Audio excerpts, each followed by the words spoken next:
సంబంధించినటువంటి లేకపోతే మత పెచ్చతో వాళ్ళని తయారు చేసేది అది అక్కడ. అదే. ఇదే టెర్రరిజంలో ఉన్నట్టుంది. వీళ్ళకేంటి నువ్వు వెళ్తావు, అలాగే ఆ తల్లిదండ్రులు కూడా చెప్తారు మీ అబ్బాయి జన్నత్కి వెళ్తాడు, మీ వాళ్ళని కూడా మిమ్మల్ని కూడా జన్నత్కి తీసుకుపోతాడు, మీ వాడి వల్ల మీరు అవుతున్నారు అంటారు. ఆ ముజాహిదీన్లు అంటే అదే గొడవ. అదే కదా. ఆ టైప్ లో తయారు చేస్తారు వాళ్ళని. అలాంటి భావజాలంతో తలమునకలైపోయినటువంటి వాళ్ళు డబ్బులు ఇచ్చేది అలాంటి ఏదన్నా ఉద్వంసాలు సృష్టించినప్పుడు. అంతకు ముందు మీకు కనీసం 3 నెలలకు 2 పేలుళ్ళు అనబడి చెప్పారు.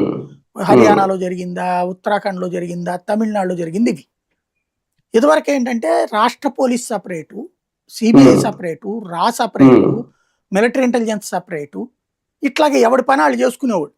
ఈ అక్కడ ఈ తీవ్రవాదులు కదలికి కనిపించినప్పుడు ఆ స్టేట్కి ఇంటిమేట్ చేసేవాళ్ళు అయిపోయేది. మీరు అప్పట్లో చూసుకుంటే పేపర్లలో వచ్చే వార్తలు ఇంటెలిజెన్స్ హెచ్చరించినా పట్టించుకోలేదు పోలీసులు.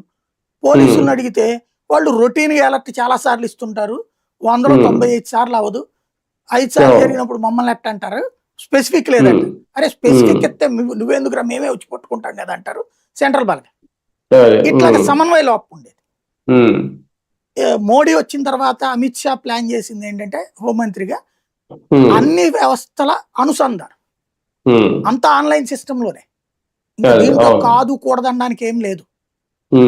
ఢిల్లీలో ఒక ఇన్ఫర్మేషన్ వచ్చింది, ఆంధ్రప్రదేశ్ లో సో ఏరియాలో కదలికలు కనబడుతున్నాయి, ఎక్కడో. లేకపోతే సత్యసాయి జిల్లాలో ఉన్న టెర్రరిస్ట్ ఎట్ట దొరికాడండి, నంజాల్లో ఉన్న టెర్రరిస్ట్ ఎట్ట దొరికాడండి, ఎక్కడ ఏ అనుమానాస్పదం. ఇప్పుడు తమిళనాడులో విధ్వంసం చేసి పారిపోయినటువంటి వాడికి సంబంధించిన వివరాలు తమిళనాడు